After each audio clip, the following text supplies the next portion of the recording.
सभी का स्वागत है और बात होगी सपा के राम मंदिर प्रेम पर संसद में प्रदर्शन।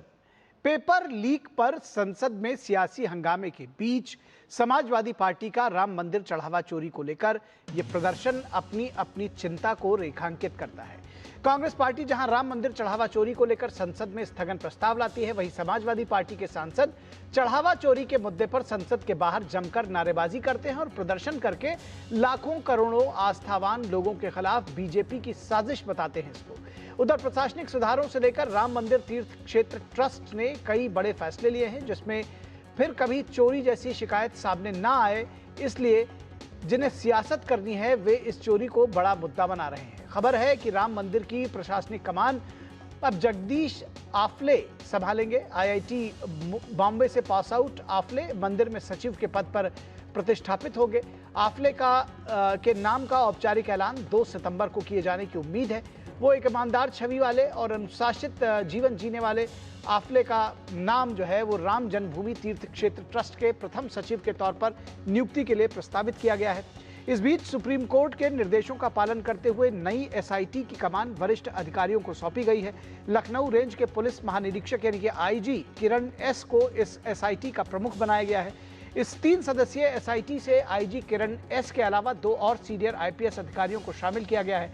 खबर है कि एसआईटी ने चढ़ावा चोरी के मामले में संबद्ध बैंकों से लेकर प्रबंधन और गिनती में शामिल कर्मचारियों की पूछताछ भी शुरू कर दी है। पिछले दिनों अयोध्या के मणिराम दास छावनी में श्री राम जन्मभूमि तीर्थ क्षेत्र ट्रस्ट की अहम बैठक में यह फैसला लिया गया था कि किसी एक व्यक्ति के अधिकार क्षेत्र में बड़ी भूमिका नहीं होनी चाहिए, यानी सहभागिता और सामूहिक जिम्मेदारी। राम मंदिर में शुचिता और पवित्रता और उसके साथ साथ अनुशासन में ट्रस्ट के सभी अधिकारी और मेंबर्स जिम्मेदार होंगे। चढ़ावा चोरी की कथित घटनाओं के बाद पारदर्शिता और जिम्मेदारी को लेकर ट्रस्ट की बैठक में बड़े फैसले लिए गए थे। राम मंदिर तीर्थ क्षेत्र ट्रस्ट ने मंदिर परिसर में पूजा अर्चना की परंपरागत प्रामाणिकता और शुद्धता बनाए रखने के लिए धार्मिक समिति का पुनर्गठन किया है।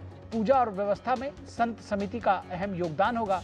सवाल यह है कि चढ़ावा चोरी के बाद मंदिर ट्रस्ट ने कई अहम फैसले लेकर कमियों को दूर करने की भरपूर कोशिश की है, लेकिन जिन्हें राम मंदिर और अयोध्या से कभी कोई सरोकार नहीं रहा है, अगर वे आज मंदिर में चोरी को लेकर चिंता जता रहे हैं तो मुख्यमंत्री योगी आदित्यनाथ के शब्दों में इसे ढोंग ही कहा जाएगा।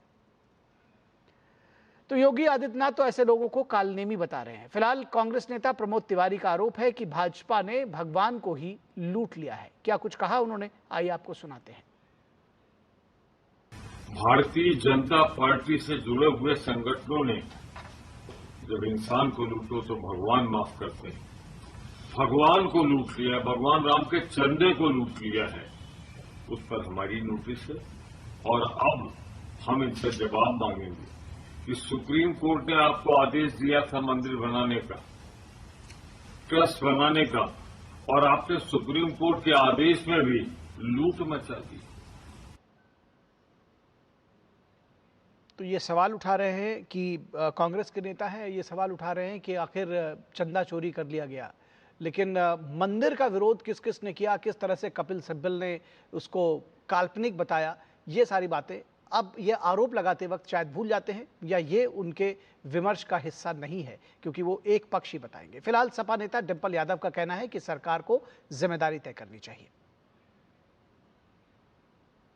ये सभी पूरा देश ये मुद्दा जानता है कि जिस तरह राम मंदिर में जो चोरी हुई है, जो उजागर हुई, हजारों करोड़ का मामला है, ये कोई मामूली चोरी नहीं है और ये कहीं ना कहीं हमारे पूरे देशवासियों की आस्था की चोरी है, उनकी श्रद्धा की चोरी, उनकी भावनाओं की कहीं ना कहीं आहत पहुंचाने का काम इस सरकार ने किया है। और मुख्यमंत्री योगी आदित्यनाथ ने क्या कुछ कहा, गाजीपुर में वो गरजे। उन्होंने कहा विदेशी आक्रामताओं को महिमा मंडित करने वाले सपा और कांग्रेस के लोग आज मंदिर पर प्रश्न उठा रहे हैं। वे लोग स्वीकार नहीं करेंगे जो समाज को बांटने वाले लोग हैं। याद रखना, बांटने वाले लोग वही लोग हैं जिनके आदर्श बाबर और औरंगजेब हैं।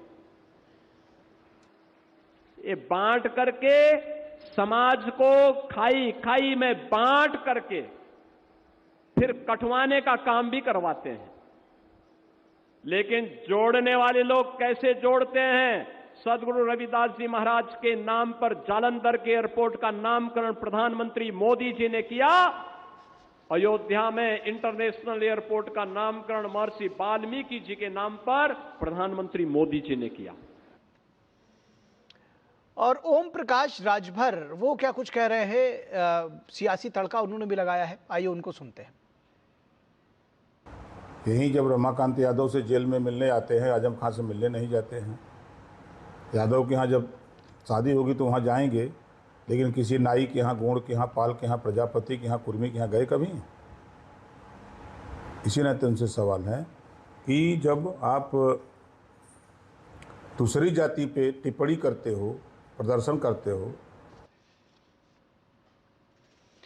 तो सपा के नेता हैं ओम प्रकाश राजभर, बीजेपी के सहयोगी हैं, और इनका कहना है कि अगर यही धर्मेंद्र प्रधान कहीं यादव होते, ये यादव मंत्री होता तो शायद सपा इस्तीफा न मांगती। फिलहाल विकास सिंह हमारे संवाददाता लखनऊ से जुड़े हुए हैं इस पूरी खबर को लेकर के। विकास, सबसे पहले तो मैं बहुत संक्षेप में जानना चाहूँगा कि किस तरह से प्रशासनिक फेरबदल किया जा रहा है राम मंदिर में, किस तरह से उसको और पारदर्शी बनाने की कोशिश की जा रही है, और जो सियासत इसको लेकर के चमकाने की कोशिश की जा रही है। मैं चाहता हूं कि उसके विषय में भी आप बताएं कि कैसे उत्तर प्रदेश अब एक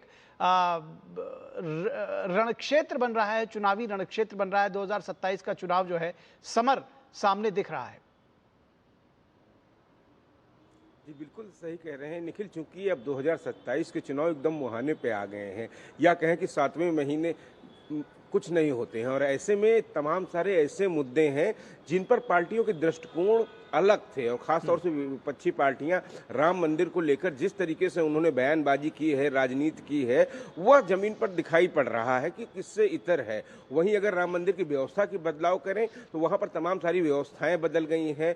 2 लोगों ने इस्तीफा दिया था, उसके बाद से कार्यवाहक महासचिव बनाए गए हैं, और इसके साथ साथ बैंक लेन देन, चूंकि वहां पर तमाम सारे कर्मी काम करते हैं तो उनका वेतन, उनको भुगतान, ये सारी चीजें सुचारू रूप से चले, उसके लिए एक सचिव को नियुक्त किया गया है। इसके साथ साथ जो सीए हैं उनके हस्ताक्षर होंगे, तो महासचिव, सचिव और सीए तीनों मिलाकर जो ट्रांजैक्शन होता है, जो लेन देन होता है बैंक से, उसमें इनके हस्ताक्षर होंगे। और सचिव नाम की नियुक्ति पर अंतिम फैसला लिया जाएगा अगली ट्रस्ट की बैठक में, जो 2 सितंबर की होगी। जिनका अभी जगदीश जी का आपने नाम का जिक्र किया था, निश्चित रूप से उनकी एक अलग पहचान है, और राम मंदिर निर्माण कार्य में वो शुरू से परियोजना प्रभारी रहे और बिना वेतन लिए वो यहाँ पर अपनी सेवाएं देते रहे हैं, तो उनके नाम पर विचार सबसे आगे, उनका नाम आगे चल रहा है।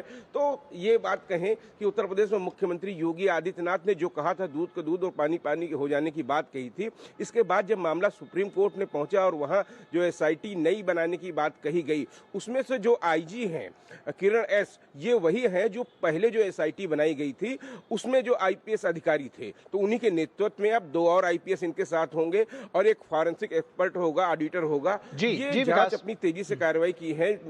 मामला ये आ रहा है निखिल कि कल इन्होंने वीडियो कॉन्फ्रेंसिंग के जरिए बाकी लोगों से बातचीत भी की है, क्योंकि डीआईजी और एसएसपी दोनों अयोध्या में ही मौजूद हैं और ये शुरू से ही इस जांच में रहे हैं, एसआईटी की जांच में रहे हैं। तो बिल्कुल तेजी के साथ जांच की जाएगी, और जो सुप्रीम कोर्ट की अगली सुनवाई होगी उसमें स्टेटस रिपोर्ट रखी जाएगी एसआईटी की, तो वहां पर तमाम सारी चीजें सुप्रीम कोर्ट की निगरानी में अब की जाएंगी। और इस मामले में किसी को संदेह नहीं होना चाहिए, क्योंकि अब बीच में सुप्रीम कोर्ट भी आ गया है। इस मामले में सवाल कटघरे में आप किसी राजनीतिक पार्टी को नहीं रख सकते हैं, सरकार को नहीं रख सकते हैं, क्योंकि जिन लोगों ने ये कृत्य किया है वो दोषी होंगे, उनको बख्शा नहीं जाएगा। इसके लिए पूरी व्यवस्था है और सुप्रीम कोर्ट की निगरानी में चल रही है। ठीक है, बहुत बहुत शुक्रिया विकास इस तमाम बातचीत और जानकारी के लिए।